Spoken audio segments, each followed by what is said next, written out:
First, light introduction of interview.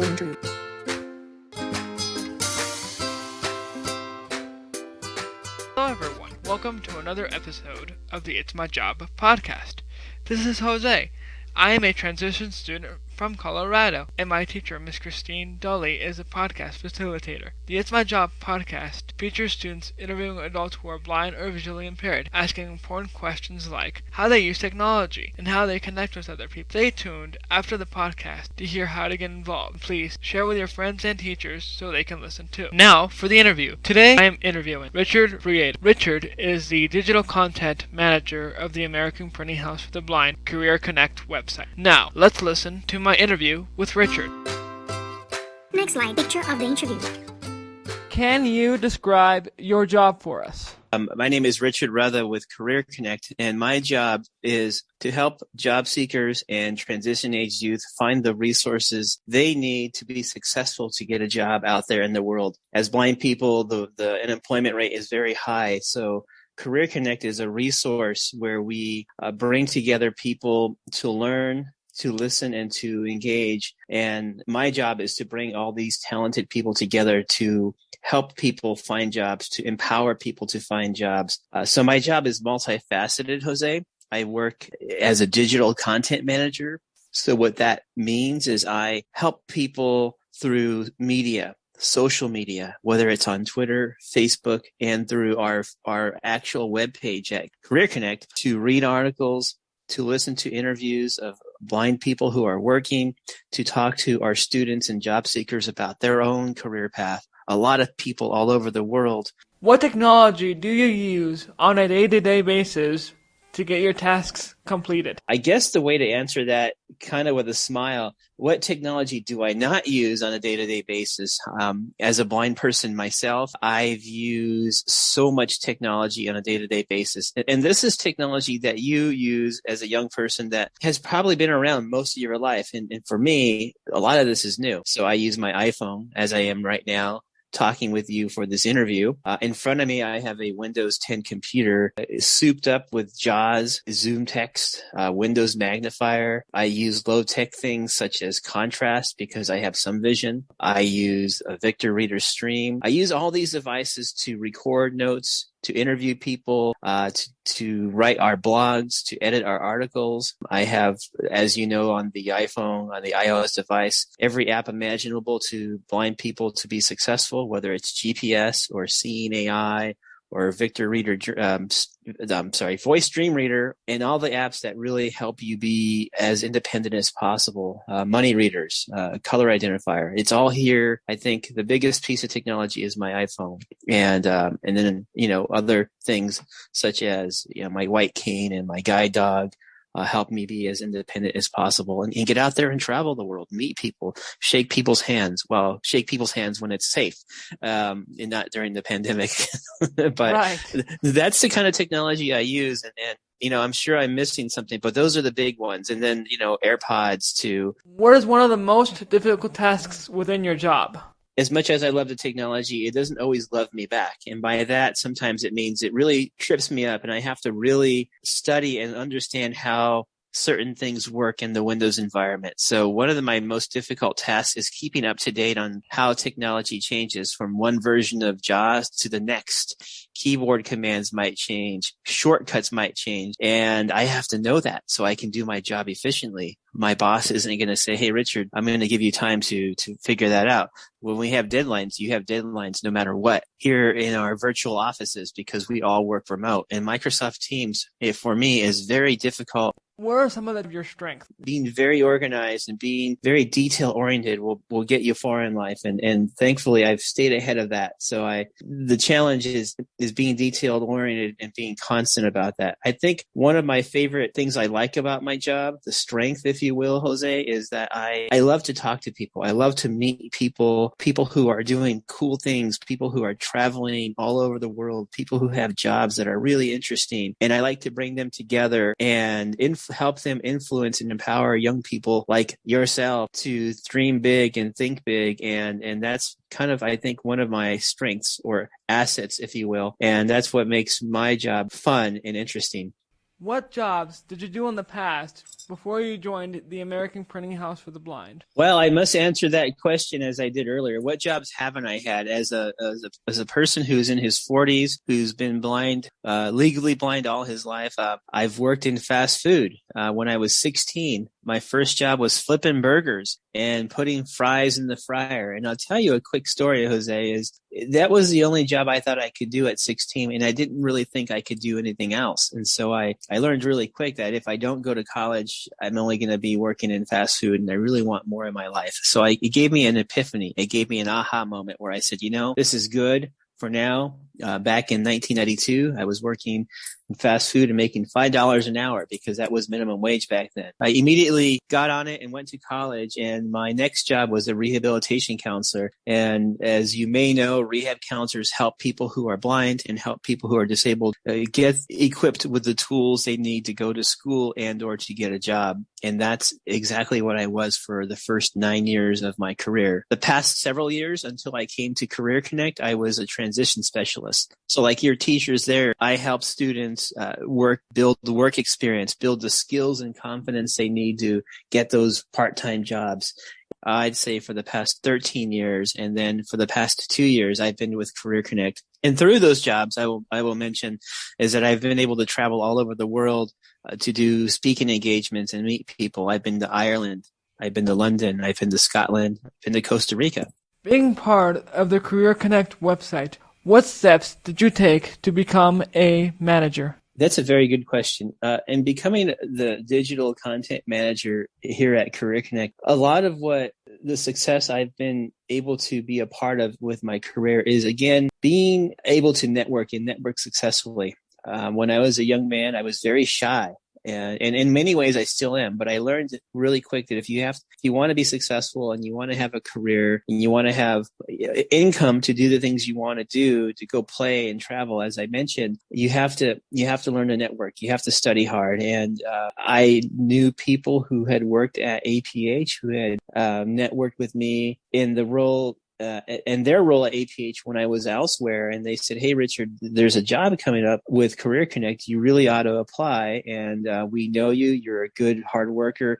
We'll give you a reference." So it's word of mouth. It's getting references, and that's why when you meet people, you always want to build bridges and you want to make friendships, because sometimes people, your own peers, your own colleagues in the industry, are going to be your best asset, and they're going to be your best ally in helping you move ahead. And likewise, I've helped my friends and colleagues who helped me get the job here by writing letters of recommendation for their own advancement in their own career path. So it kind of goes both ways. I think that's the best way to answer how I am here with APH. What was one of the easiest ways to travel? With my 2 feet, I love to walk everywhere, but traveling long distances would take me forever. I work with a guide dog, Jose. I'm also in between guide dogs. In fact, as I speak now, I'm going for my 3rd guide dog in New Jersey in just 1 week. And so I had to retire my last guide dog. And so I'm feeling kind of sad because I had a great relationship with him and he and I traveled very well together. So right now I'm using my white cane when I, let's say, walk over to Starbucks to get a Frappuccino or to go to the market or go to the bank and to, deposit a check. But I travel with my cane, my dog. I travel on airlines. I love taking the train. I love Amtrak. And I've been to Colorado on the train and back and through the mountains and just hearing all the cool sounds and just being out there in different environments is really cool. Is actually a big part of your job. Didn't know Yes. that until just now, which is pretty cool. Being the digital content manager, did you ever have to edit any audio or print files? That's a good question. So editing is a big part of what we do, and not just me. The CareerConnect, there are 9 of us who work for the Connect Center, and CareerConnect is one of many resources that the Connect Center puts together. I just happen to have the privilege of working with CareerConnect. And yes, we do edit a lot of audio, a lot of video, and a lot of print blogs and articles that come in. And so the team and I work together on editing the audio, editing video clips, other media, so that people can view the final product. As it's very similar to what you all do with the It's My Job podcast. So again, it's attention to detail. and it's time and it's focus that really bring us together and allow us to do our jobs and do our jobs well. So absolutely. Did you ever have to go to like college to, learn all of the editing processes, or did you just go straight into editing in high school? So high school in college for me, fortunately or unfortunately, Jose, was many years ago. It was a little over 20 years ago when I was last there. A lot of what happens with jobs these days more than ever is you have your college degree, but you often have continuous learning. So there are conferences and workshops that I might go to, whether they're in person or online, where you learn about all the new emerging technologies, how to edit things. So the answer is kind of yes and no. I learned what I needed to do for the basics of my career path, which at the time was counseling through college. But over time, my job has morphed into working with youth, transition age youth, and then more recently editing. So I'm still learning some of the basics of editing. I have a team, I help them and they help me. I will listen to some of the audio or video and go, again, it's a team approach. And I focus more on the print media where I'm wordsmithing or I'm editing words out in articles. I have one more question. All right. What piece of advice would you give to our younger audience who would like to work for a big organization such as the American Printing House for the Blind? Jose, it's been a pleasure talking with you, and my advice is kind of multifaceted. I think it's several things. It's really putting yourself out there. Don't be shy and bashful. One of the things I have always done in my talks to students, maybe 16, 18, 20, or 22, don't be shy and bashful. Don't let the world tell you that you can't do something. Find a way that you can do something. And if you really can't, ask for help, but don't be content with the word no. Find a way that you can do that job, do that task. And I'll tell you what, that'll open up doors, and it'll open up doors to opportunities for you to travel, to meet people, to network, to put yourself out there. Is it going to be a little scary? Yeah, sometimes, but more often than not, you're going to reap the rewards of all and feel empowered, and it's going to build confidence. And if I knew now what I should have known at 18, I would have started my career path 2 or 3 years earlier. I always work, but I think, again, my advice is just to put yourself out there. You don't succeed until you fail. And sometimes failing, you know what's going to work, and failure, you embrace failure because okay, hey, that didn't work, but I'm going to try this. So if you don't do anything, you don't know if you're going to succeed. So just put one foot in front of the other and just take a chance. And again, more often than not, it's going to work out if you put your heart into it. That's a wonderful piece of advice for our younger audience out there. Well, it's been a pleasure talking with you, and I hope that we can continue to work together to build out your resources on CareerConnect. So if we want to set up a time to do that in the near future, let me know. Newsline, how to contact us.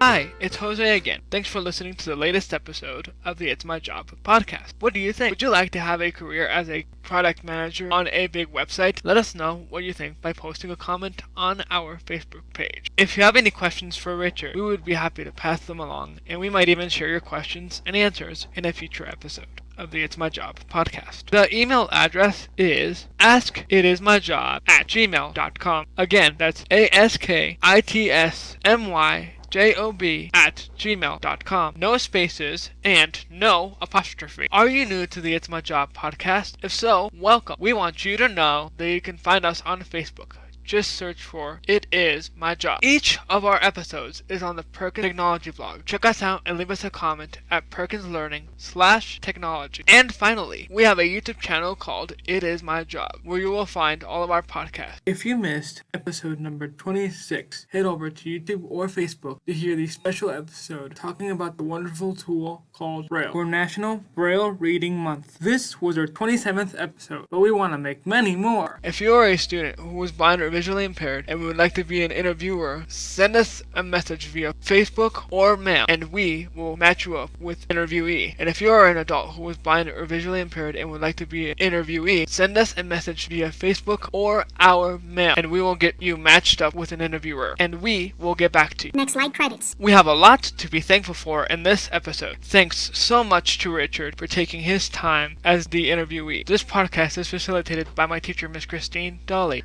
Thank you, Miss Dolly, for providing students with meaningful opportunities and to experiment with what you always tell us. You don't need sight, you need a vision. Thanks to Perkins Path for Technology Vlog for the vlog post. Our music is from purpleplanet.com. We hope that this podcast is becoming a great opportunity to learn from each other and increase awareness about all the amazing jobs that are being done by people who are blind or visually impaired.